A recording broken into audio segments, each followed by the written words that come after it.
Hello, hello. Welcome in. Hold up. Where am I? I'm here. Welcome in. Monster, you are first. Also known as Hitman Speedrunner.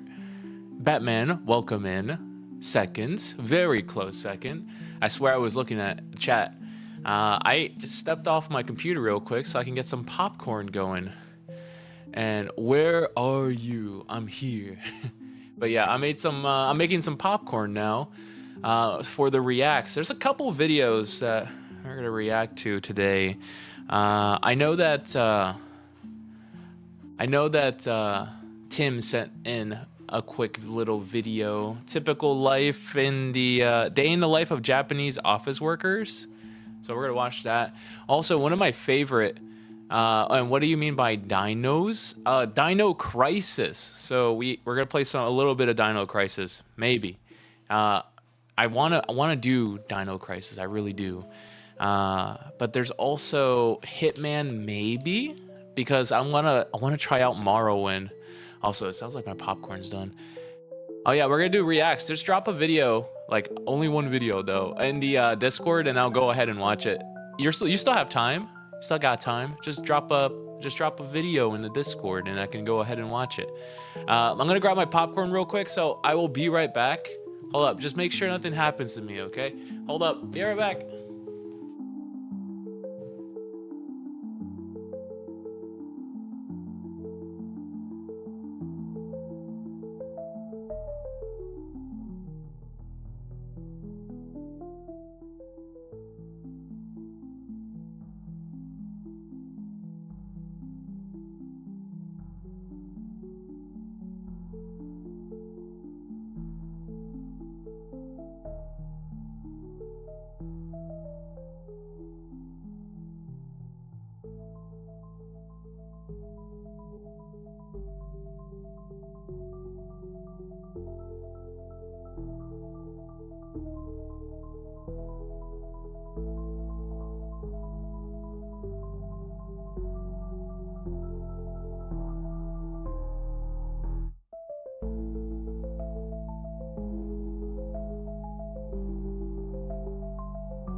I'm back.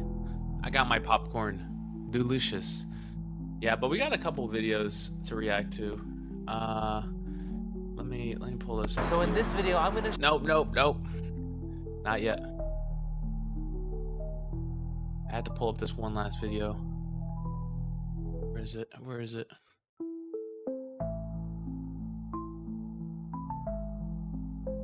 Oh, here it is. Yes. That looks good. Okay. Let me check the Discord real quick. So wait. Okay. I think we can just go ahead and get started.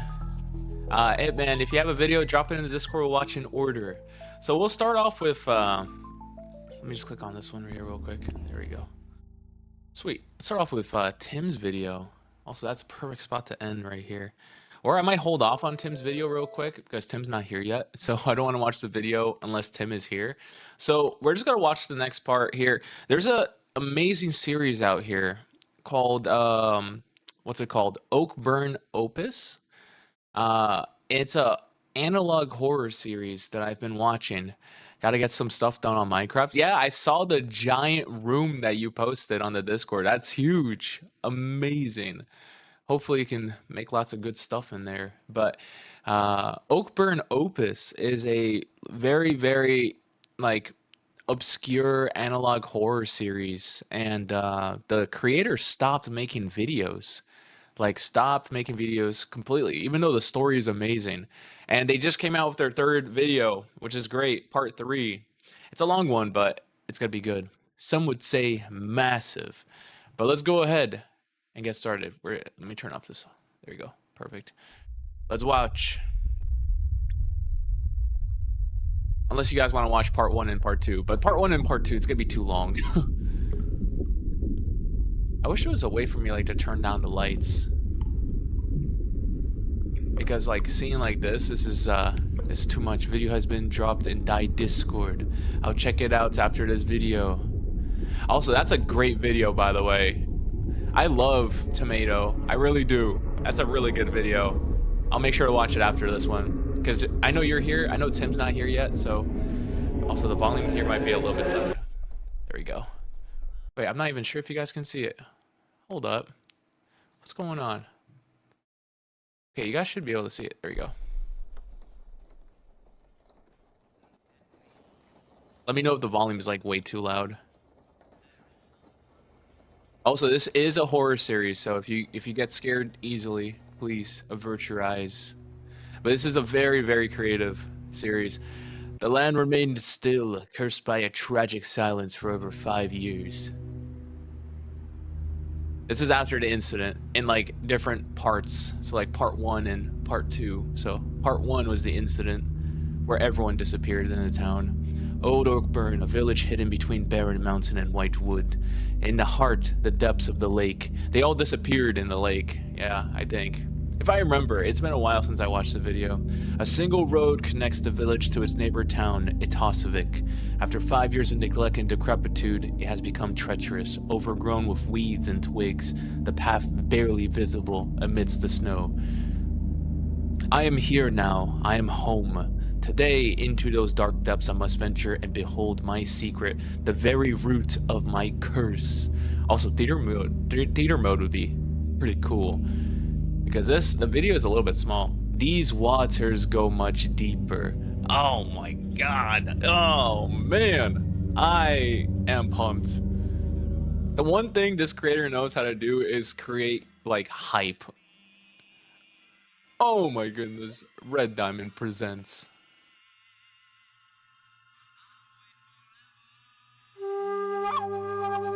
Also, I think some of the music is copyrighted towards the end, so I might have to mute the video towards the end, because I think it's copyrighted music. Also, I have popcorn, so if you hear me eating, then it's popcorn.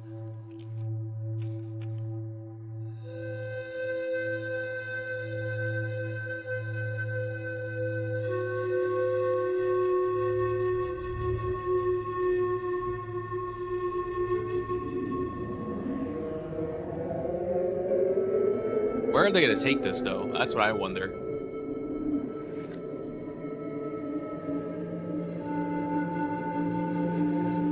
Oakburn Opus Part 3. Let's go.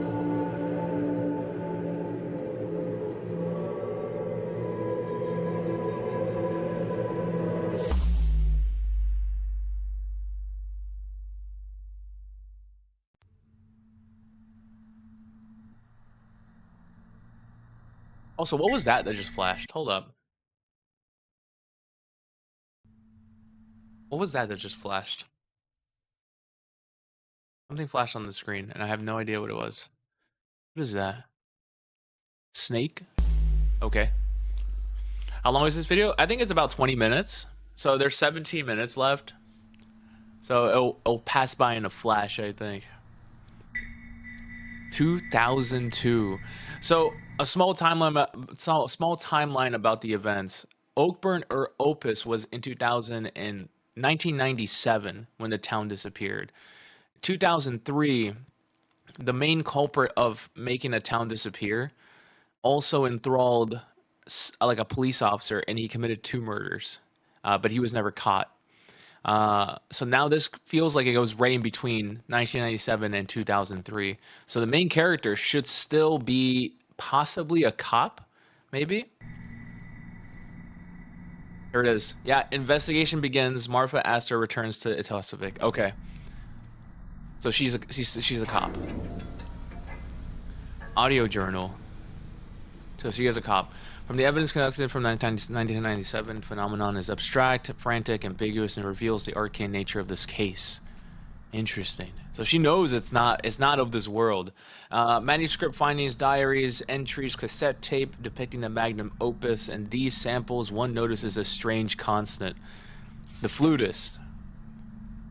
Or, I have believed to be have found a promising clue, a line of investigation that will lead me to the truth. Yeah, the flutist. The horned guy. Or condemned me to a most horrible perversity. Yeah, because this guy can brainwash you. A monolith raised in the woods that surround the lake. This is where the guy spawned from. On its surface, etched is an oft-mentioned sigil. The sigil of Morpheus, the actual demon that made the town disappear. Crumbly, covered in moss and stained with moisture, the stone, however, reveals a more intriguing nature when analyzed in depth. Okay, so she actually, like in my head, she's gone out there and found it. I found it possible to deduce the monolith's true purpose. Yeah, it's a summon a tombstone. Ah. But I don't understand. Before the monolith, we are likely to find the entrance of the tomb. Is that where he spawned from? Like, under the ground? Next thing you know, MatPat is in the stream breaking it down for the next hour, frame by frame. That's what I kind of want to do. I will be conducting a solo expedition. I here now ask the department to allow the investigation to be conducted by me and me alone. That's, I don't know. That's kind of suspicious that she wants to do it by herself. My roots are here. Our marks share the same curse. His sepulchral depths are mine to explore. That's kind of suspicious, though. For those who may inadvertently stumble upon these discoveries, stay away. Here, there are destinies greater than death. That's kind of scary, too. I don't understand, though. Like, why does she want to go by herself? Like, I understand, like, in an earlier video, her husband died because of a related circumstance. So I kind of understand. And that was a cool shot. What the heck? Hold up. Look at this. That's a cool shot. What? And this is 3D animation. That's crazy. But I understand her husband died due to a related event with the, with a similar phenomenon. But her trying to go by herself, saying this is where I'm from, this is like I'm familiar, then that's kind of weird.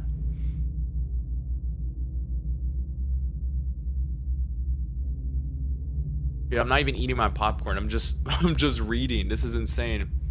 What is that?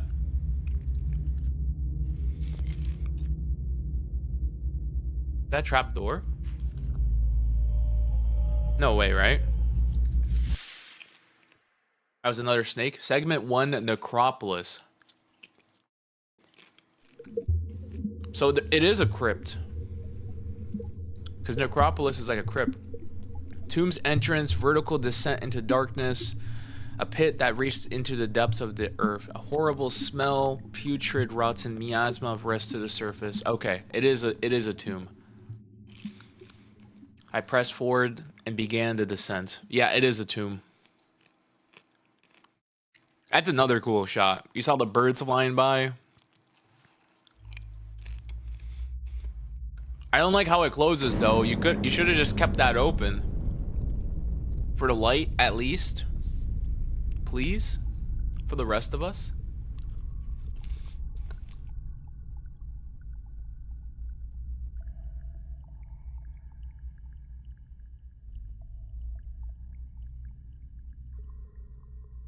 Poor guy lost Silent Assassin. Oh no.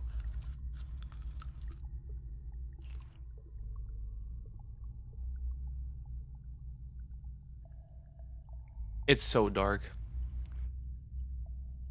Black moss covered the walls, forever damp. The smell of fish carcasses, putrid scales.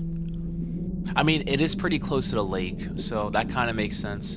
Disappearing into the ossuary, a gentle walk to cursed ruins. Okay.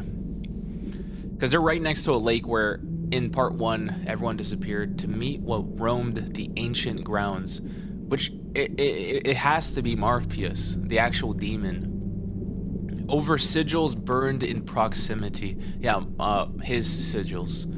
The pungent abyss of the mortuary dragged me to secrets long forgotten to disrupt... Wait a sec.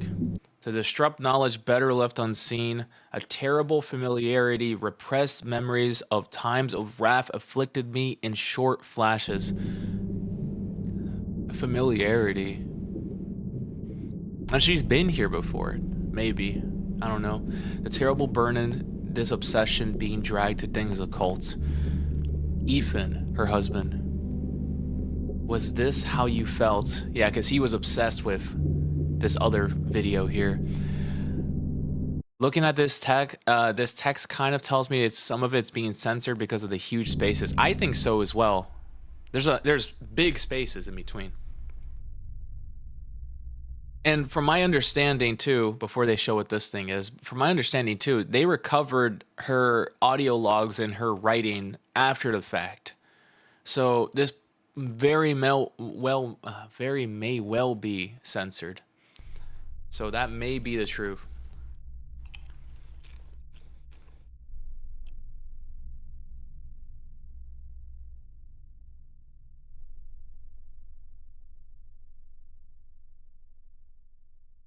Oh, please don't let there be a jump scare.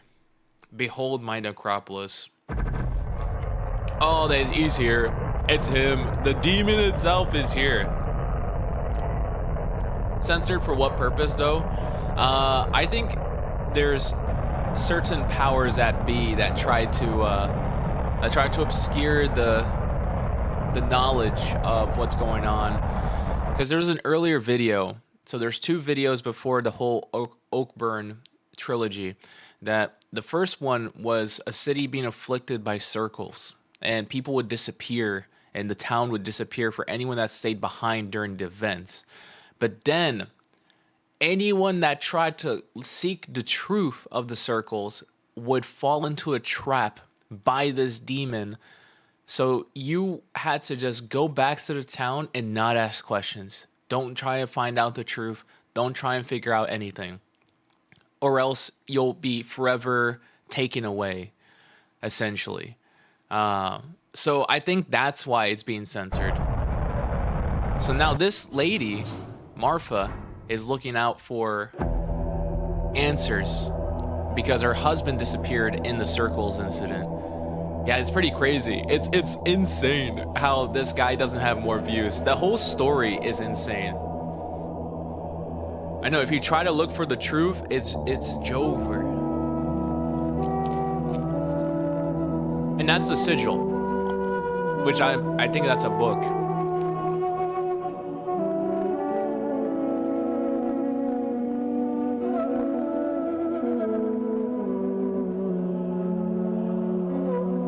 Huh? Hold up. Evidence 4. This is evidence 4, because evidence 1 to 3 was in videos, Oakburn, Opus, part 1 and part 2. Evidence 4. Book of Marv PS2. But then this goes to show that even though Oakburn Opus Part 1 was set in 1997 and Oakburn Opus Part 2 was set in 2003, this is set in 2002. This is still going on linearly because this is evidence 4. So that means this is going non-linearly. That means we're seeing this after the fact. Interesting. Also, Book of Marv PS2. Where's the first one?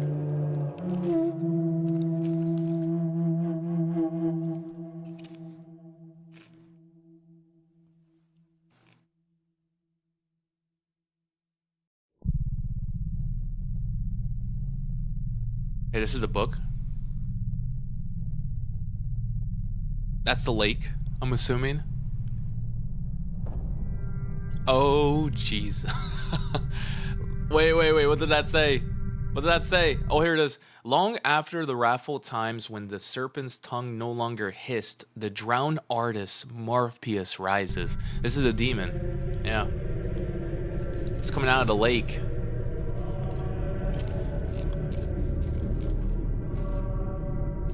There he is.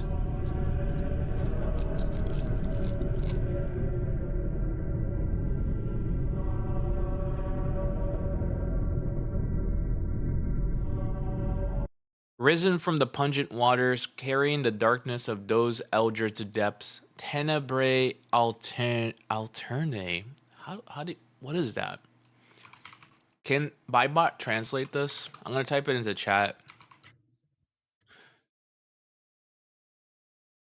Eternal darkness. Okay, Bybot's coming in clutch. What? Eternal darkness. In the Eldritch depths. Okay. Bybot is coming in clutch.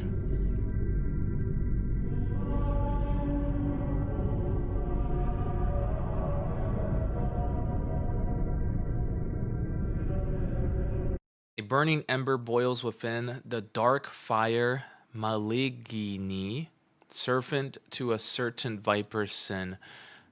Maligni, malignant, I'm assuming. That's probably not the right translation. But I'm assuming that's malignant servant. Or evil servant, maybe. Dies Edai.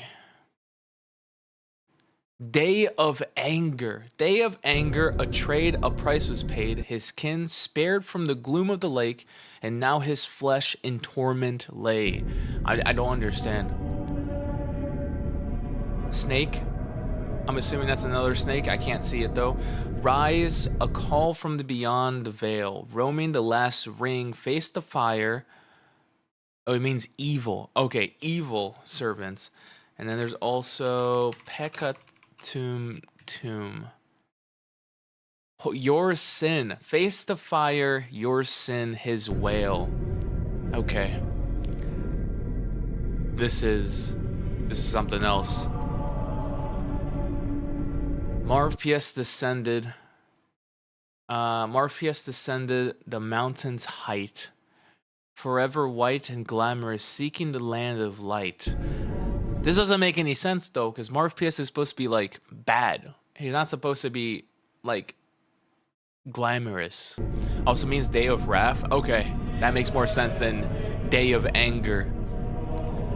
The city of snow, where once two miracles were born from divine glow. So I'm assuming city of snow is Oakburn, because it's a very snowy city in Alaska.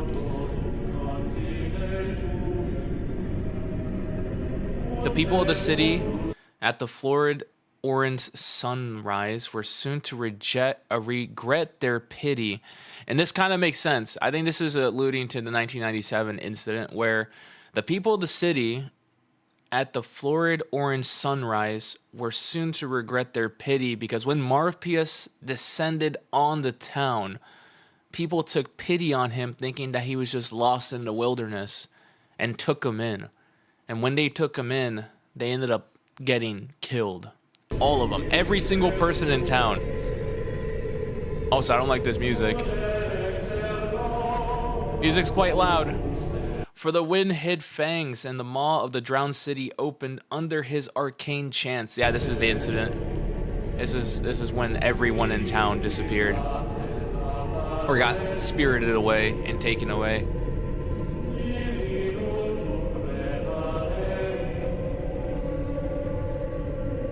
To swallow the accursed soil, roar the fire from 9 circles, and let the water boil.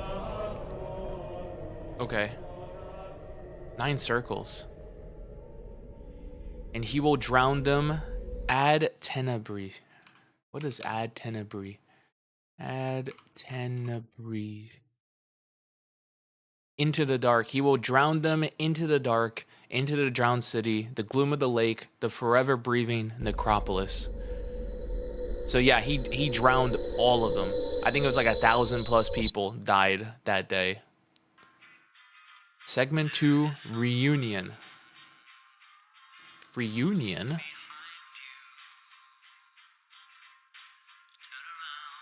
Reunion for what? Also, I like the music. Okay, this is the book. She was reading the book. Okay. Okay. Book. Marfa. Why is that name in the book? I don't understand. Hold up. Marfa. That's her name. Why is it in the book? Will you behold me? Wait, did he know she was going to find this book? Did it know? I don't even know if it's he. Turn to me. Thou shalt hear the serpent utter through thy brother's mouth. Does she have a brother? Because it was her husband, Ethan, And then in the second video, there was Gary. But Gary isn't related to her, I believe. I think Gary's related to her husband who went missing.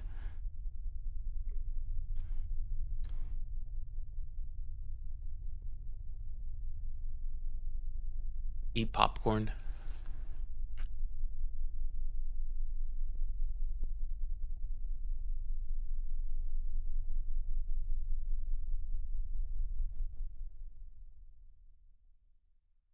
Jump scare? Jump scare?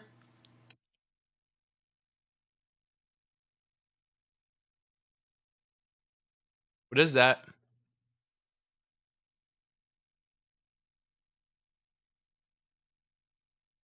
Is that something coming out of the water? That's a hand.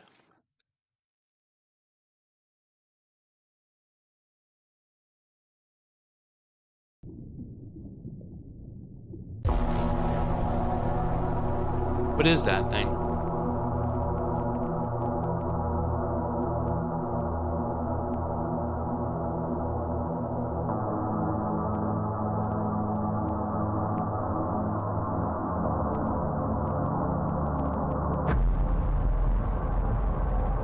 That's Marfa's eye. She's looking at something directly.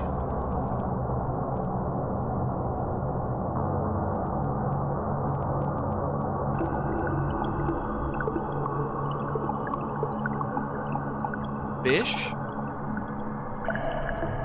Fish! That is a fish.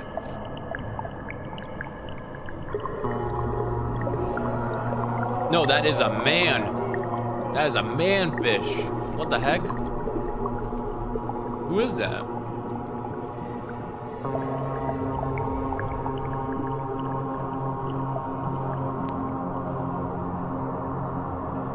And here you are. Who is that thing? Entrapped within my shadow. Fear not, contain your shivers, for there are horrors beyond my rot. Our bane, our sigils. Our blood and roots are shared. An eternal bond. See, that's the other sigil that I don't know what it is yet. Shall us recall those times? Or have you grown to abhor our very nature? That changed. Or have you grown to abhor your very nature, our very nature? Is Marfa not human? Like Earth itself. Those wrathful days as I held your lifeless corpse. When in that lake I communed with beings far beyond. I contested death itself and welcomed the vile force to bathe this land in blasphemy. Damned me to those depths. To choke for eons. A fragmented form, rotten, I reside within. Within what? The lake?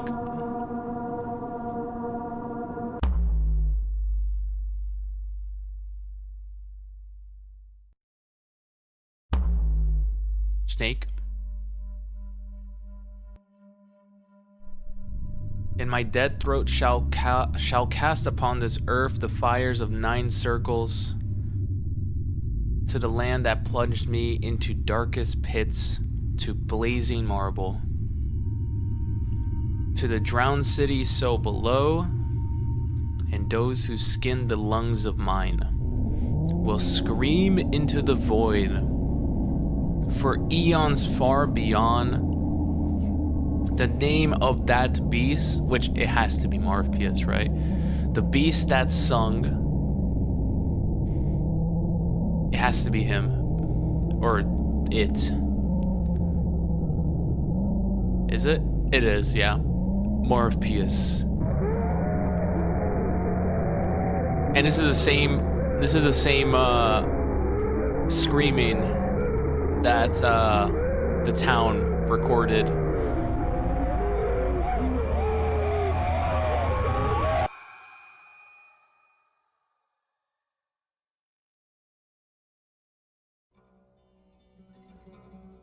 What's next?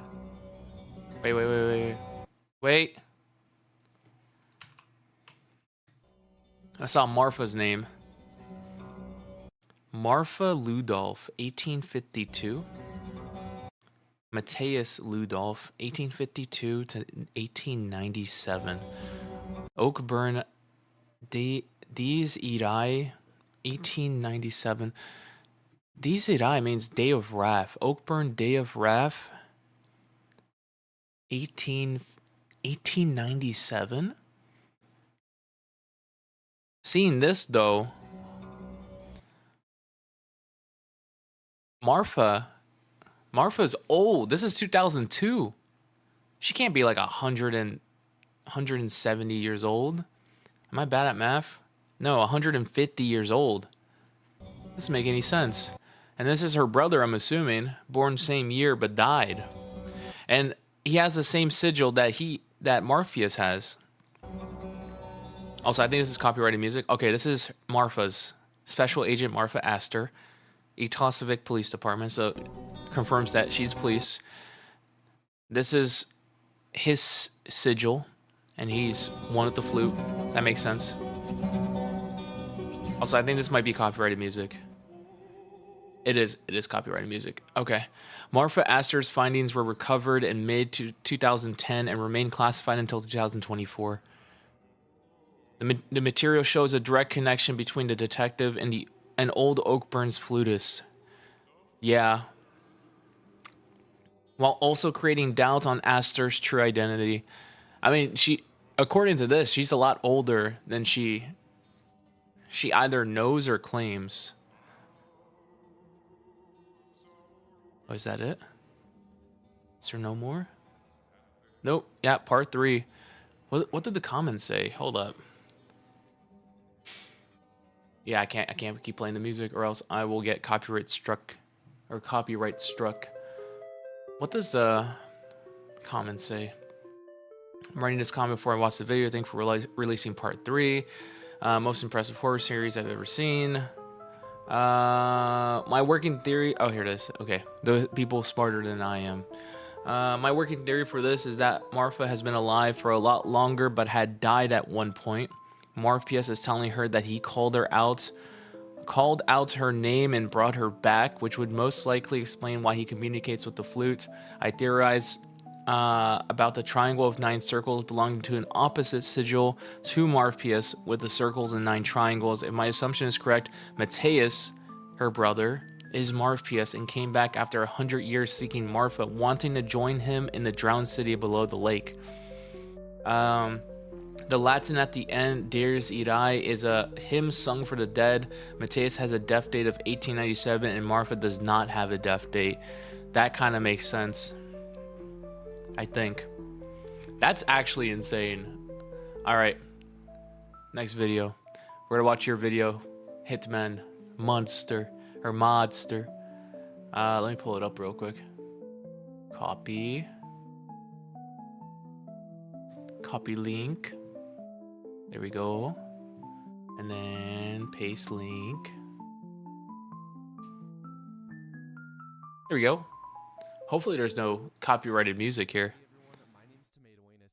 Known as Weakest Willie, and this is a segmented Weakest Silent Assassin Willie only speedrun of Hitman 2. This run is performed by Loris, the current world record holder for this category, who also helped me write the script to make sure I didn't goof it all. If you prefer to watch either this run without commentary or Loris's current world record, they're both linked in the description. So this game is the second installment in the World of Assassination trilogy, which also consists of Hitman 2016 and Hitman 3. Each game is considered to be a release of a new season of missions, with the first game being Season 1, the second being Season 2, and the third being Season 3. Hitman 2 is where all the Season 2 missions originate, and is a single-player stealth game where you play as Agent 47 through a series of missions where you're given a target, or targets, to take out. Each mission is an open-ended sandbox that you can freely explore with various means of assassination, some of which are a bit more flavorful than others. This video specifically covers a speedrun of all main missions from the Season 2 campaign, from Night Call to the Ark Society, and does not include the missions added later via DLC. This one requires you to get the highest rating, Silent Assassin, on each individual mission, which requires you to only kill targets / prevent non-target kills, not get spotted, have no witnesses, not get caught on camera unless you destroy the footage, and have no bodies found unless their target's killed by accidents or poison. You have the ability to wear disguises to sneak into restricted areas and not be noticed by certain individuals, but the second part of the name for this category is suit only, meaning you aren't allowed to change what you're wearing. Oh, did they do suit only? You gotta only? stick with whatever default outfit you start the mission in. Also, real quick, we here at Tomato Anus covered the same run of Hitman 2016 around this time last year, which is available for viewing on this channel. It's not necessary at all to watch that video before watching this one though, just figured I'd give anyone unaware a heads up. Alright, with all that covered, let's get into previously on Tomato Anus. Oh hey Chicago guy, you're back already. Yeah, it turns out this jacket is a time machine. It is. One piece of tech to cover before the run, because it's used right at the start, is something called a fast interact. Fast interact is a thing in Hitman 2016 as well, but it's done a little differently in this game. So when you interact with things in this game, you normally have to hold down G until the interact circle fully fills up. However, if you press G to interact, and at the same time you press the button to pull up the inventory, which Loris has bound to 2, followed by pressing them both at the same time again, the interaction finishes immediately. So pretty much Loris is pressing G and 2 at the same time twice in a row to fast interact. Interesting. This saves anywhere from a few milliseconds to a second each time you do it, and Loris will be doing it a lot throughout the run, such as whenever he leaves a mission. Also, throughout the run, when that Loris saves you so interacts much with time things, for he'll speed often runs? do so Are you as kidding early me? as possible. This is because the game will immediately cha-cha slide him into position, rather than him having to walk all the way to the object he's interacting with. Additionally, the slide is slightly faster when he crouches compared to when he does it standing, and also, early in the run when he slides to a computer while showing how low he can go, it causes a cutscene to start slightly earlier, which you can see in this comparison here. So our first mission, Night Call, is at a secluded seaside manor, with our target being Alma Reynard. Loris skips the initial cutscene once the camera pans to a specific spot, which times out a security camera's movement later in the level. Right away, he fast interacts with the painting as early as possible to slide into position, and grabs the katana, tranquilizer gun, and USB stick full of intel from this secret room. He fast interact slides to the computer to use the USB stick, which triggers a cutscene he immediately skips that repositioned him to the top of the nearby stairs. After shooting these guards with NyQuil bullets, Loris Butch Coolidge's Alma to Jackson Pollock the wall and heads outside. Sidebar, our Jackson Pollock is way better than Alma's painting we fast interacted with earlier. After doming this guard in the head with a crystal ball, okay, that makes sense. I was like, that guard's gonna find the body. To his left, which is the camera whose cycle he timed out by delaying when he skipped the cutscene at the start of the mission. If he hadn't skipped the cutscene when he did, then he'd have to run just a little bit more to the right, which is a total inconvenience. He's now making his way to the exit of the level, and when he passes by the truck up here, his detection meter will start filling, which he'll quickly drain by crouching in waist-high grass to break line of sight. The mercs have discovered you. Yeah, crouching is a bit busted in this game. He then shoots a gas tank on the back of the truck, which explodes and draws the attention of all the guards on the beach, including the 3 armed guards who were by our getaway boat. It's important to note that the guards who were by the truck when it exploded were far enough away so that the explosion didn't kill them, retaining the silent assassin that's rating. smart. So as these guards run past towards the exploded gas, Loris crouches in the grass, and then he'll interact fast to get our boat in the ass. Oh wait, that was backwards. This will wrap up the first mission and bring us to the second mission, the finish line. Okay. So I have my thoughts about that. I always wonder, what about the dude that's with Alma? Where did he show up? Where does he go? But apparently it works, because it shows right here that it works, but that's pretty crazy. That's Night Call done. Now Miami. Miami should be easy enough, because you just gotta shoot the car. Tech mogul Sierra Knox and her father Harvey Dent. Pretty much. Loris skips the cutscene immediately since the timing works out best that way, with when Sierra will drive by in a Formula 1 car. After running past this crowd on the left that's gathered to listen to a Karen rant, Loris is going to do what's called a fast retrieve to get his sniper out of his briefcase by crouching, dropping the briefcase, and then interacting with it, which lets him take the sniper out almost instantly. He uses this long-range weapon to take out this distant camera, and it's actually a Swiss Army sniper since he then uses it to pick the lock on this gate. When he runs into the building up ahead, he'll go behind the stairs to grab a propane tank that's sitting there, and then head up to the first landing of the stairs as Sierra zips by. He's then going to get his multi-tool back out and use precision aim to wallbang Sierra's car, causing her to crash and die. Accidentally, of course. Wait, unfortunately, because he hard-scoped, he can't add it to his Call of Duty montage later. Loris ignores the employees only sign here and checks to make sure the guard is facing away before waltzing past and yeeting the propane tank above Harvey Dent. He's then going to use precision aim to slow down time to shoot the tank after it hits the wall, otherwise the bullet would cause the tank to leak but not explode. After evening out Harvey's face, knocking out the guard behind him and destroying the camera with the explosion, Loris pocket sands the guard at the top of the stairs and melatonin bullets the guard through the doorway. He's going to clamber back outside here where he'll get his multi-tool out again to send the lock on a door into the stratosphere. This is the lockpicking lawyer, and I recently purchased this master lock. All he has to do now is fast interact with this conveniently placed chopper to end the mission. That's actually busted. How do these people know how to do this? Hey Tim, welcome in. Hopefully you're doing okay today. We're doing reacts. This is the second video we're reacting to. I saved your video for when you showed up. So for mission we'll watch your video after this. Serpent, we're headed to Colombia to take out 3 targets. Colombia. Jorge Franco, I might make some more popcorn first though. So let me make some more popcorn. I'm gonna just put it in the microwave. All right, you guys, make sure nothing happens to me. I'll be right back.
I'm back. Sorry, I went to make some popcorn. I'm back. Andrea Martinez. Also, I knew you were gone, so I paused the video, so I just knew. Also, what is this video? This video is called How Speedrunners Beat Hitman 2 in Under 10 Minutes. It's pretty good. But I made some more popcorn. Let's go. Loris skips the cutscene when the birds are in the middle of the screen to make the first target more consistent and runs forward and right before shooting into the distant doorway, causing the target to run out and a guard to move out of the way. See, After how did they know this? Behind this wall and fast retrieving his pistol, he times out shooting a hanging planter with just after when Andrea starts running, which finally gives her time to stop and smell the roses. See, how do people know this? Really? At the top of this hill, Loris will shoot a camera so he can run past undetected, and after trampling over the local flora on the cliffside, he's going to climb a large vine to scale the wall. At the top, he'll move towards the front of the platform to have a better chance of hitting his mark, then shoot some hedges to lure Rico out into the open, shoot a wall to lure a guard, and shoot twice at another wall to distract some patrol guards before shooting Rico in the head. No way, right? Dude, all these After random sliding down shots. this ladder, he's How does he know this? Security camera so he can run past undetected and escape out into the jungle to hunt down Jorge Franco. Loris hangs a left when exiting this gate here to avoid a camera, and the area Franco is in is a bit up ahead and is a huge drug manufacturing area with a ton of patrolling guards. Because of this, then when he moves through that area, Loris is going to stay crouched and in the plants to avoid detection. He crouched quick here to drain his detection meter, and this whole part of the run is an example of just how powerful crouching is. After passing the Grimace cosplayer, he's going to shoot the wall of a shack to distract a worker, and then swap to a gun called the Seeker 1, which causes its target Beat to the run whole to a trilogy bathroom or in like garbage 20 can or minutes. something Yeah. to throw up. There are two workers in this building on the right here who Loris needs to leave, and after shooting the first one with an Ipecac bullet, he hops back out the window and fast interacts with a generator to distract the other. Okay, he's over a minute right now. Back outside, he continually uses instinct to check where Franco and the guards are in the area, and after keeping wide left here to go to the docks, he'll line up a shot on Franco. In this run, he noticed the guard on the right start turning his direction way, right? though, so he repositions slightly to be hidden behind a barrier before taking Franco out. No. All he has to do now to escape is fast interact with another conveniently placed helicopter that I'm sure no one nearby notices take off. Really? I was like a minute 20? No, a minute like 30 or something like that? That's crazy. A minute 52. And still, a minute 52, Silent Assassin suit only. And he's only number 31 in the leaderboards, the global leaderboards. Only 31. There's something wrong with that. If this is a speedrun record, then how are these people getting faster? This brings us to Mumbai for Mission 4, Chasing a Ghost, where our targets are Vanya Shah, Dawood Rangan, and a third person referred to as the Maelstrom, whose identity we're supposed to determine. So if you plan to play this game at some point and don't want to be spoiled for who the Maelstrom is, close your eyes now and open when I say to open them. I know there's gotta be some cheaters in a leaderboard. Is a huge 100%. part of this mission. Right away, Loris yasses his briefcase into a crowd of people after briefly walking backwards to be sure it unsnapped from aim assisting onto someone and tossed it down to momentarily distract the Maelstrom. After picking the briefcase back up, he equips the ICA remote taser and drops it in this puddle. I know he goes in there by As he himself shoots a without guard around guards, this corner with so a he probably Benadryl killed bullet, them the before the Maelstrom guard can walks go through the see puddle it. that the taser was in, killing them instantly, while Loris runs past the other guards who are distracted by their friend who just collapsed. He then swaps to a brick he grabbed before shooting the guard as he runs to a metallurgist. So at he his already killed the forge, which Maelstrom. He tosses the brick into as he makes a wish. The brick in the forge causes purple smoke to billow atop the slums, which causes the two remaining targets to walk towards each other. Also, open your eyes if you're avoiding spoilers. All clear. When he rounds the corner to the right up here, he's going to pick up a car battery, and then just after on the left, he'll grab 3 coins from a tent. As part of planning for each mission, you can choose an item to be smuggled into the map and hidden for you to grab. Honestly, I don't know how the Maelstrom looks like. Same. I just killed This them. is because up here, Loris is going to stop to play horseshoes, except instead of throwing a horseshoe, he'll throw the car battery, and instead of a pull in the ground, it's a puddle in the mud. He'll then toss one of the coins into the puddle, whose sultry siren call seduces Vanya into stopping and snatching it. That won't be for a moment though, so for now, just remember that we've set up our open invite for Vanya to come play horseshoes. Loris is now traversing back across the map as he makes his way to Dawood. When he gets to his destination, he's going to set up shop behind a specific tent in a row of tents and get his sniper out from his briefcase. Wait.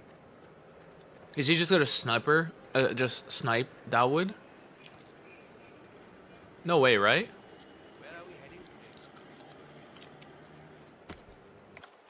Here he takes out a security camera so that it won't detect Dawood's soon-to-be corpse, and when Oh, Dawood rounds wait, the corner, Dawood doesn't Loris will have line up security the guard. horizontal line of his crosshair with a second light from the bottom on the ceiling. While he lines up this shot, Vanya comes to the conclusion that the rest of you should have already drawn. Playing horseshoes sucks. That's Vanya when dead? Dawood's head is even with the short wall he's behind, Loris shoots the ceiling twice to turn some guards up there around, giving Loris his window to headshot Dawood. He then fast interacts to pay this rickshaw driver the 2 remaining coins to be his getaway driver, letting him exit the mission. And that's silent assassin because no one saw the body. Someone would find that body if he waited a little bit longer. He's number 63. How is he 63?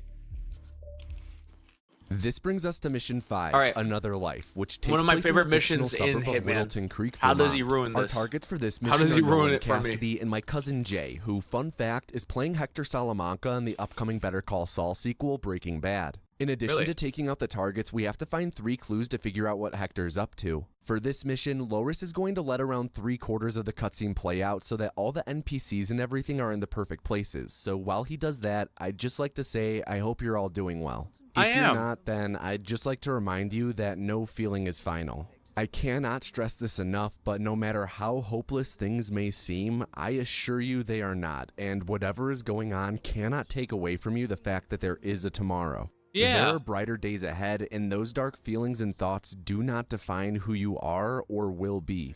And also, please be sure to give yourself credit for overcoming difficult periods in your life. Too many people credit the media they consume for getting them through things when it's really you who got you through things. Exactly. Getting back to the run, when he finally skips the cutscene, Nice motivational Lois walks quote, up to the sidewalk and fast retrieves his silenced high-power sniper, which he uses to shoot Hector's oxygen tank twice, with the first shot causing it to leak and the second causing it to accidentally explode. No he then way. grabs 3 You can coins get that a were shot smuggled off into the like level that. next to this bench and swaps his equipped item to the ICA micro remote explosive. After looking both ways to cross the street up here, he'll drop the remote explosive on the street side of an Aldi brand Cadillac, followed by placing one of his coins on the curb next to the vehicle. He'll then drop another coin as he moves to the nearby mailbox, which he'll conceal the 3rd coin inside of and raise the flag on to indicate outgoing mail. Wait.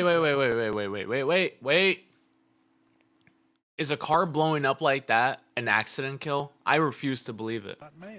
This draws the attention of our second target, Nolan, who will go to investigate the mailbox. While Nolan goes to get the mail, Loris walks inside the house and shoots 2 dudes with tryptophan bullets so he can grab one of their guns and the first of 3 clues that are required to complete this mission, crouching in the process to slow the fill of a detection meter. He then makes his way back outside and into the neighboring backyard, using instinct along the way to watch Nolan and see him say, "Ooh, a piece of candy," to the multiple coins spread out on the ground. This lures Nolan next to the Aldi caddy, which Loris voids the warranty of by detonating the remote explosive. The placement of the explosive makes it so that it's the car explosion that kills Nolan and not the remote explosive, so it counts as a totally normal accident death by car explosion. No way! After deftly picking the lock to this shed, Loris grabs the second clue of 3 that implicates Hector and grabbed a shovel on his way back out. Now I know, Just car past the explosions are birdhouses accidents. on the right here, he's going to fast interact with a prompt so quickly you can't even see it, causing him to dig up the 3rd and final clue. Near the local creek. Batty claims it interrupts the nesting. To exit the mission, all Loris needs to do is run into the covered bridge up here and fast interact with the prompt to finish his daring escape. This brings us to the last mission, the Ark Society. Real quick story catch up, mute the video until this image of Agent 47 goes away if you'd like to avoid them. So in the previous game, we were set up by someone known as the Shadow Client and were tricked into taking out a lot of... So, I don't know where he got the second clue. So for me, in my head, the clue was from the hammer. So the hammer, he got the first clue from because he was holding a note. The second clue was the lawsuit from, I forgot the dude, the lawsuit paperwork or something like that. And then the third one was the box that was dug up. Can we rewatch one moment? Yeah. Explosive, so ICA micro remote explosive. After looking both inside the house and shoots this is the first clue. Yeah, James Batty. This is the first clue. And the first of 3 clues that are so there's a clue right there. So that's the first clue. Required to complete this mission, crouching in the process to slow the fill of that's the first clue. The detection meter. He then makes his way back outside and then the second clue, car explosion. After deftly picking the lock to this shed, that's the second clue. The lawsuit paperwork. Grabs the second clue of 3 that implicates Hector and grabbed a shovel on his way back out. Just past the birdhouses on the right. And then finally here, the third clue is with a prompt so quickly you can't even see it, causing him to dig up the 3rd and final clue. Batty claims it interrupts the nesting. To exit the mission, all Loris needs to do is run into the covered bridge up here and fast interact with the prompt to finish his daring That's escape. crazy. This brings us to the last mission, How fast the that Ark all is. Society. Real quick story catch up, mute the video until this image of Agent 47 goes away if you'd like to avoid them. That is so in not the previous 47. game, we were set up by someone known as the Shadow Client and were tricked into taking out a lot of members of a group called Providence who control most of the world's affairs. In this game, we formed an uneasy alliance with Providence to stop the Shadow Client with our targets for— No, so this speed run does not count Haven in New York, because I don't think those maps were released yet. The first 4 missions being people affiliated with them. Turns out, though, the Shadow Client is a childhood friend of 47 who also used to be an assassin, so we're teaming up with him now to take out Providence. Cousin Jay used to be a part of Providence, but retired, and we gathered the clues last mission to figure out where we can find the person who has his old role with Providence now. Our goal for the last mission is to take out 2 new chairwomen for a different secret organization, which, not even getting into that can of worms, while capturing my new cousin so we can interrogate him on who runs Providence. But capturing my new cousin is totally optional for this mission, so we won't be doing it since that's slow. So for this mission, our targets are Zoe and Sophia Washington, and to start the mission, Loris will end the cutscene as soon as the camera switches to Agent 47. Right away, he kneecaps 4 guards near Zoe like he's RoboCop, which sends Zoe into lockdown. As Zoe tries to run to her safe space, Loris fast retrieves his silenced sniper, walks along the brick wall to get himself into position, and shoots Zoe when she's in front of a railing post. That way it serves as a backstop for the bullet, and the bullet doesn't hit the ground way and back. Otherwise, someone could notice and come investigate / find the body. Really? So her bodyguards don't run along with her? That's crazy. Loris is then going to embrace his inner Levi Muhlenberg and climb down the edge of the building here, followed by sliding down a gutter to a window below. Also, fun fact, Agent 47 is so good at sliding down the gutter since he used to spend his weekends on the pole. But hey, we stand. On the pole. This will bring him to the general area where they're holding funeral services for Cousin Jay. After running down these stairs and through a series of doors to go outside, Loris is going to hug the edge of a cliff to bring himself to Cousin Jay's casket at Discount Stonehenge. There, he's going to whip out the multi-tool one last time and shoot the ceiling above Sophia, which causes a non-target NPC near her to rotate out of the way. He'll then shoot the chandelier, causing it to fall on Sophia and take her out. No way. Looks like the Really? really admired him. Good thing Lady Gaga didn't swing from that chandelier. He then uses instinct to check where the guards between here and the exit are, and after sliding down the ladder here, he'll pop one last shot to the right, drawing the attention of the guards. He can then just run to the hole in the wall and fast interact to finish the mission and the game by teleporting from a gutter to a boat. Really? Ladies and gentlemen, we got him. We got him. That's crazy. So if you've made it to the end of this video, thank you so much on behalf of both myself and Loris. The World of Assassination trilogy is wild for its sandbox nature. Where does Zoe spawn though? Second floor, I guess, where she walks around talking to the clients. Different routes you can do. If you're interested in watching more runs of this game or seeing runs of the other seasons, then head on over to speedrun.com and use that search bar. I'd also like to take a moment. Actually, no, was it? No, that wasn't Bush. Bush was the one that said mission accomplished. We got him was, I think, Osama bin Laden. And give a huge thank you to Loris for his help with making this video. It seriously would not have been possible without him, and I had such a blast making it with him. That's crazy though. That's really crazy. All right, next video. It's your video, Tim. Here it is. Actually, wait, next video. Oh, let's watch this one real quick before your video, Tim. Maybe you recognize this. Look at this. What is this?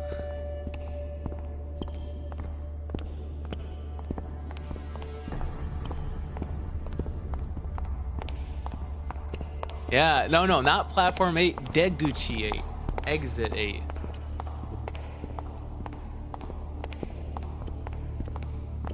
Which is the prequel to Platform 8.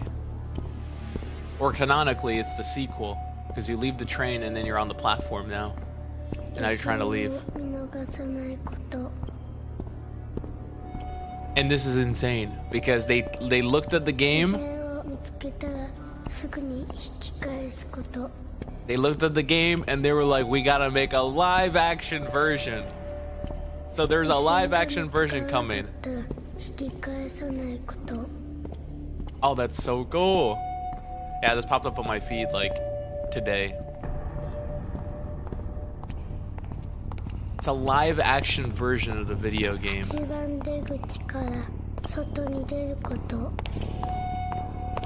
Deguchi 8. There he goes.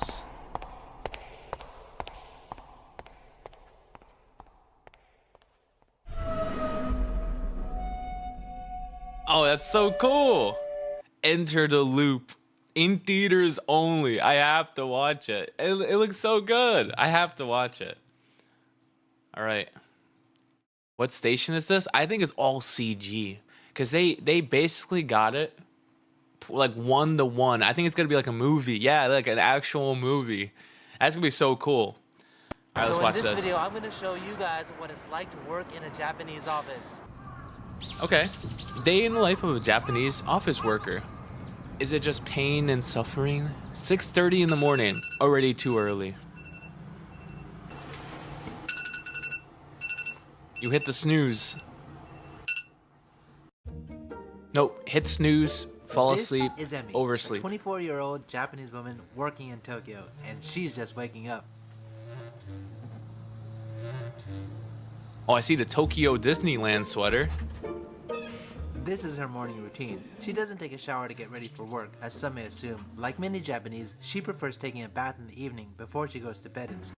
And that, honestly, that blows my mind. Like, if I have to go to work, and I can't shower, like I feel disgusting the entire day. Like I shower in the morning and in the evening. Like I shower both times because I feel disgusting if I don't shower in the morning because like, you wake up with all that gunk on you. I don't know. I guess it's faster not showering. Also, she's as old as you. Cool. Emi, how long does it take to put on your makeup? 5分ぐらいです。もう時間5がないので適当です。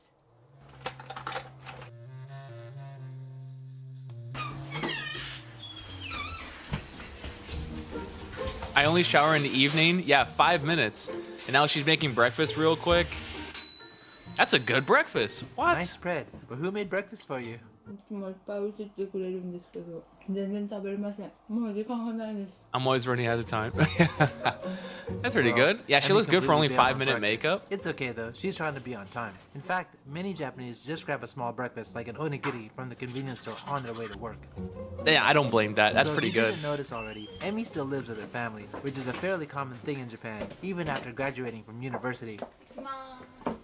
And honestly, I don't see any problems with that, like at all. Like, if your parents still let you live with them, even after you graduated and you're not ready to be independent yet, there's no problem with that. And I say that as someone who's like moved out already. I've been living on my own for like 5 years, almost 6 years now. So yeah, I say that with like the utmost like seriousness. Like there is no problem with living with your parents. Like even when you're 24, it's crazy because you save hella money. By train, but the closest train station from her house is about a 10-minute walk. The average commute time in Tokyo is about 45 minutes to an hour. An hour train ride in the morning sounds a bit long, but Emi is quite lucky as she doesn't need to transfer trains in the morning like others. That's huge. Yeah, the fact that you don't have to like get on another train, that's pretty good. And American and Japanese culture are very different. Yeah. It feels like in American culture, as soon as you turn 18, and your parents are just like, all right, you're old enough. Get out of here. No one wants to see you ever again. Get out of here. They start like pushing you out. It's weird, in my opinion. So this is the train right now. It's arriving. It's such a long ride. I know it's only an hour. Hold up. What station? Wait. What station? What station? I see it's Tokyo Metro, so it's like it's not JR. So it's not a JR station, it's a local station. So wait, it showed it right there. Hold up. The next one. Right there. Ah, I missed it. Hold up. Let's go back. Right there. Mitsukoshimai. I don't know where that is. But Mitsukoshimai is not a JR station, I think. So Emi's office is located in the Otemachi area, which is considered Tokyo's premier business district. Otemachi. She works for a company called Persona, one of the largest staffing service companies in Japan. There's about cool. 4,000 staff in her office alone, and about 9,000 in total worldwide. Damn. Is this building only Persona people? いや、パソナ以外も入ってます。 That makes sense. Like, your office might be just on one floor. 8:25 in the morning. おはようございます。 You don't have a monitor? あります。モニターある人はいるんですけど。 That kind of blows my mind. Like, I work in an office environment, and like, I work in an office environment, but I have my own cube, like my own little space with my monitors and everything. So, like, when I see this like open desk like concept, I'm like, ugh, I don't want to talk to people. If I want to talk to someone, I walk to them. I walk to their office and talk to them. Boss. Super friendly. And this is Emi's office. This office is an open Very concept? open Yeah. and colorful compared to most Japanese offices. Since Emi works in the PR department, her first task of the day is to read all the newspapers, so she's up to speed with what's going on in Japan and the rest of the world. And today's Monday, so she has to catch up on all the news over the weekend, so she's in a bit of a rush. Check out this view outside. It's pretty dope. That's pretty cool. Is everyone here doing the same job? そうですね。朝はみんな大体新聞を読みます。 How are people seated in the office? こことこことこの3つが広報部です。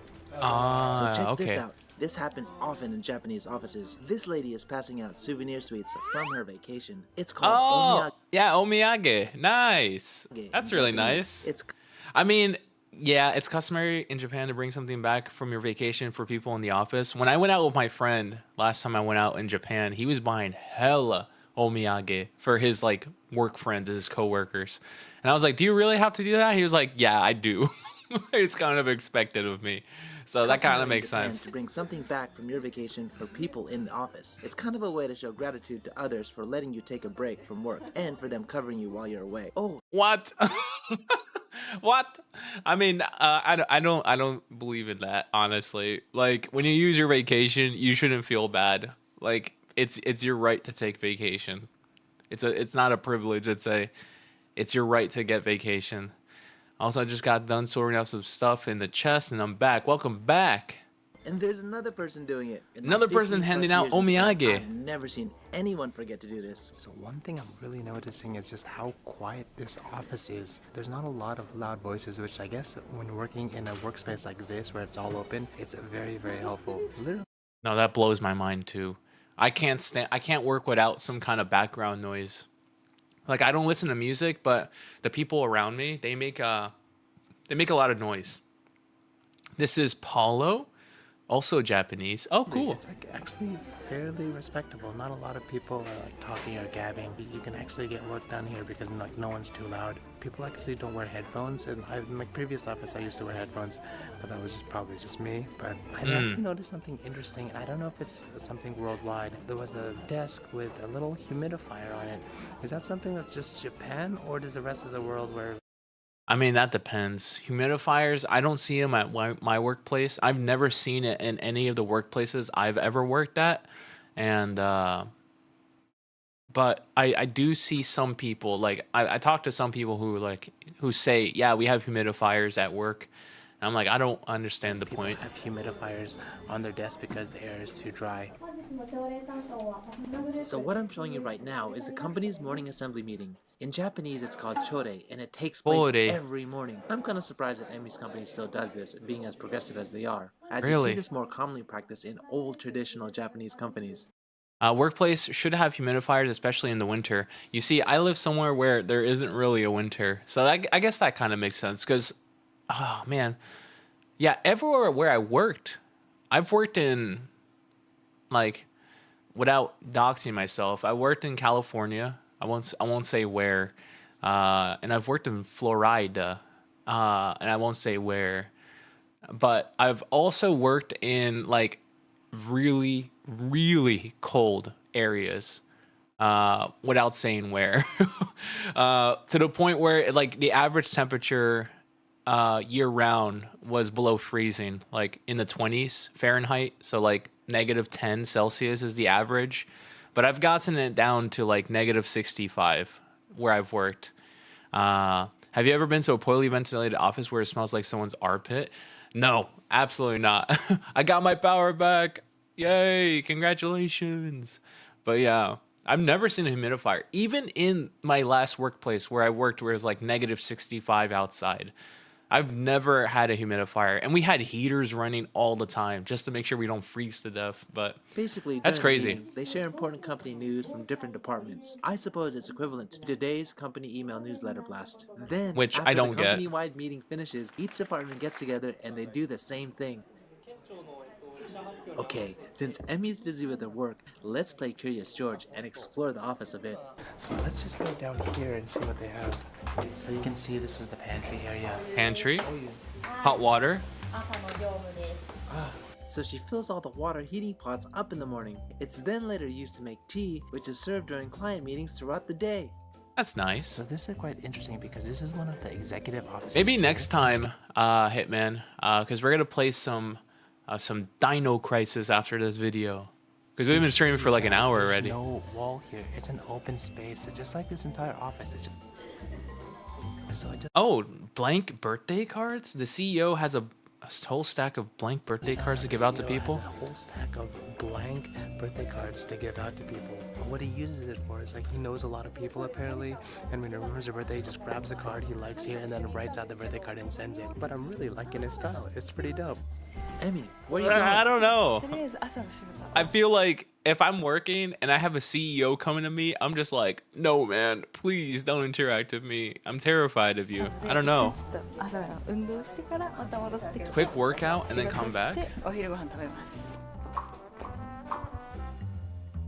It's crazy. She's actually going to work out in the middle of the day at 10 o'clock right now.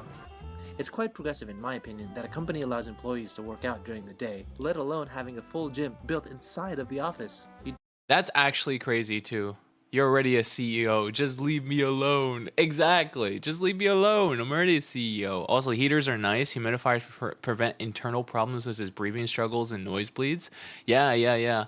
I never used them though. Working out in the middle of work. Yeah. I don't know. I have my personal feelings about working out middle of the workday. I've done it before, but I always have to bring like a change of clothes and I have to shower. I can't imagine not showering in the morning like she did and then going to work out in like at my workplace. I'd be like, no, I don't want to sweat. I'd feel even worse. You do need to pay a monthly fee though, and if you want, they have personal trainers to customize your workout. It's pretty neat that they can like work out in the middle of the day, but she's actually still wearing her suit. If you do want to come here and like get a full workout on, then you can do that as well. Okay, that's interesting. Slippers on top of my shoes. Pretty cool. So you can. But it looks like the workout isn't as intense. True. Yeah. With the slippers on. 1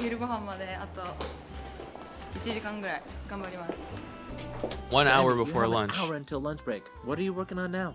淡路島の広報を担当しているので、今から淡路島の案件の仕事をやります。 How do you like your job? いやでも面白いです。難しいけど面白い。勉強が面白い。Nice. So now she's making phone calls and doing your standard computer. So 難しいけど面白い。Very nice. You know the deal if you've ever. I mean, that's the best kind of jobs though. The ones that keep you like engaged and challenged, but it's pretty fun. In the center of the office, his chair is just right here.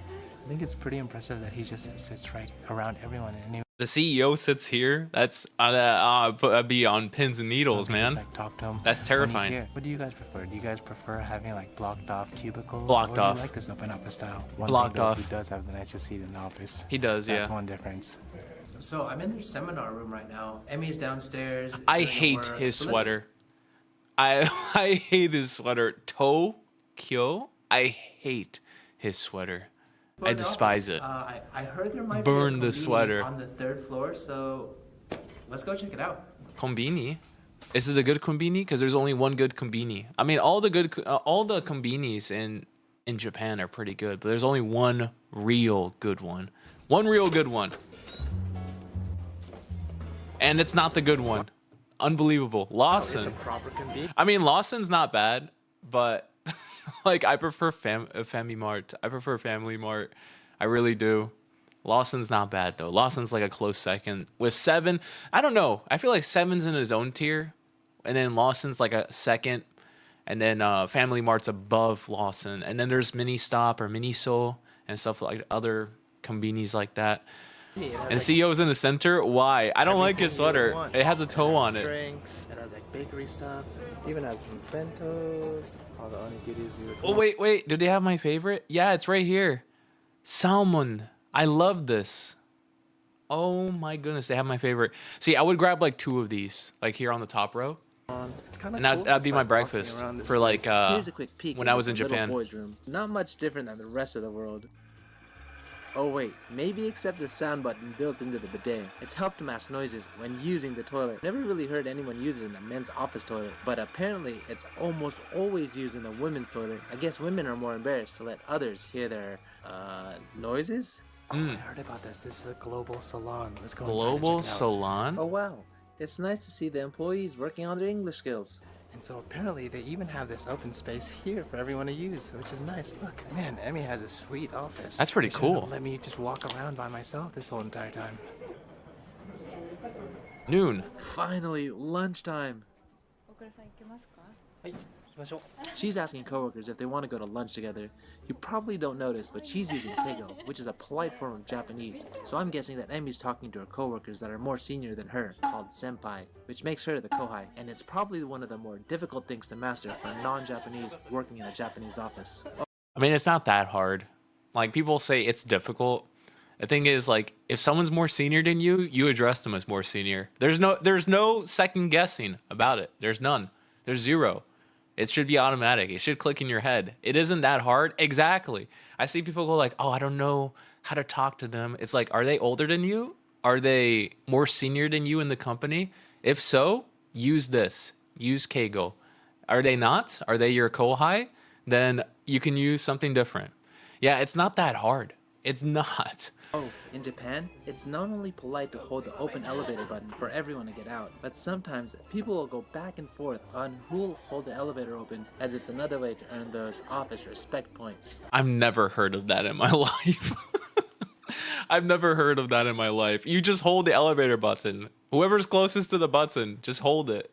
So the first floor has this bakery, and then they have salads over there. And if you're an employee here, you get a discount. And so I guess we get to just choose all the bread that we want. So I found out that all the food sold at this bakery is made in the building by the company's subsidiary called So that's Persona interesting Hartford. too. They employ workers and artists. So I keep pausing, so I'm sorry. That's interesting because the actual workplace has places to eat, like the konbini and this like bakery place. That's one thing I wish I had, like locally. Like at my workplace, because I have to like actually drive out of my workplace. Also, sounds good, Tim. I have to actually like drive out of my workplace. No handicap, which I think is pretty cool. They even create a lot of the art seen throughout the office, including the Olympic designs we saw at the elevator earlier today. And what's wonderful is that the first floor cafeteria area is open to the public. So if any of you decide to visit the office, I definitely recommend getting the Shio Butter Pon. It's amazing. That looks good, but that does not look like breakfast, or not breakfast. That does not look like Hito Gohan Something else to me. you may not Does know not if you've look never seen it like before. The lunch. wet towels provided with your food is to wipe your hands before you eat. Just wanted to mention it since many countries don't offer wet towels. Another thing that might surprise you is that everyone's eating their salad with chopsticks. And Oh, when it's you salad, finish, okay. You've got to clean up your garbage and put away your trays or plates if they have any. This is also common in Japanese fast food joints like McDonald's or soba shops. Anyway, I've gotten used to all these. I mean, that makes sense too. Clean up after yourself. Shouldn't be that hard. Salad chopsticks, or even cleaning up after yourself. They have a farm up here. We're gonna check out. So Farm. we have a few more minutes before Emmy has to go back to the office. So Emmy asked me if I wanted to check out the farm. Yeah, you heard me. What? A real deal farm in the office. I was pretty surprised myself. There's Apparently, goats. It's open to the public, so if you want to take your kids and pet the animals, it's all good. I personally prefer to see animals in their natural habitat, but to each their own. And flamingos. During your break time and feed animals. I mean, she's like pretty lucky to be here working for this company, because you don't get a lot of Japanese companies like this progressive, or like that offer like so many services. That is, I do have allergies. So that's I gotta not keep my progressive. mask on. That they just have a farm. Oh, and they even have fierce-looking owls. They have and just in owls. case you're wondering about the animals' well-being, I'm told the facility provides 24-hour ventilation. The animals are returned to an outside farm every few months, and the owls are allowed to fly around the entire floor in the evenings. That was actually pretty cool. That's crazy. So why would they have something like that? Into her schedule.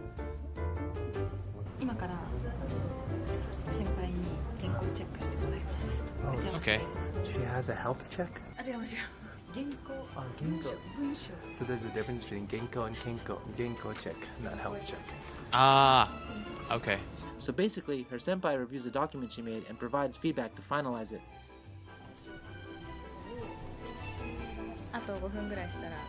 That's one thing I do like about like certain workplaces where like you can do like sanity checks and send things to people going like, hey, can you check this for me before I send it up?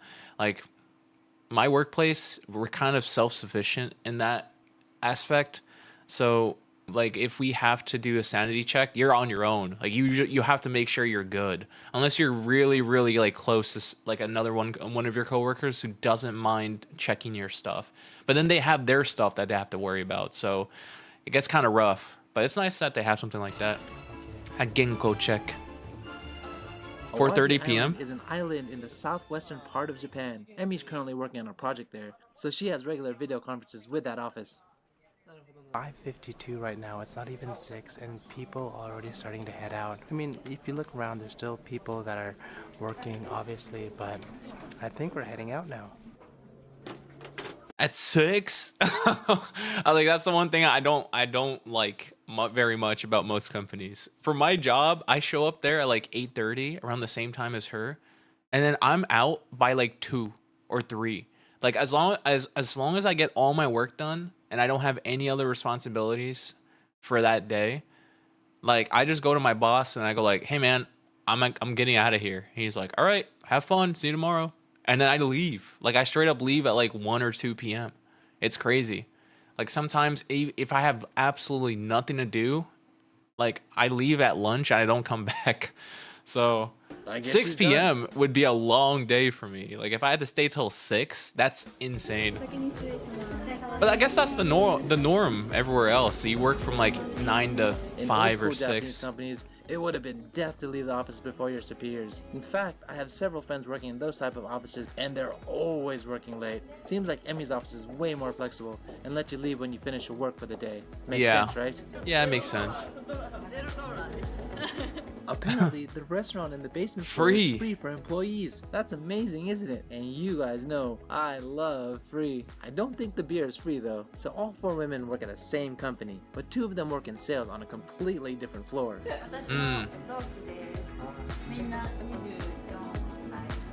They all met a few years back during company training. See, when new grads enter a company for the first time, they're required to go through formal company training called kenshu in Japanese. It's different with each company, but in their case, they actually had an induction ceremony. Induction ceremony? And had an additional 2.5 months of training at the office. That's crazy. This is like how it's supposed to be, right? A regular workday in Japan. Let me know what you guys think in the comments.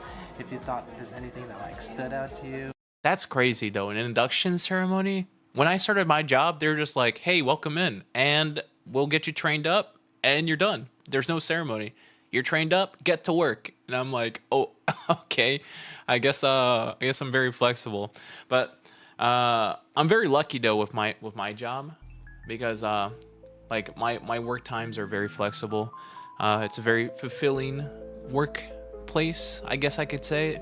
But let's go ahead and get a game started. I think that's enough for reacts. We've been reacting for like 1 hour and 30 minutes. Let's play some Dino Crisis.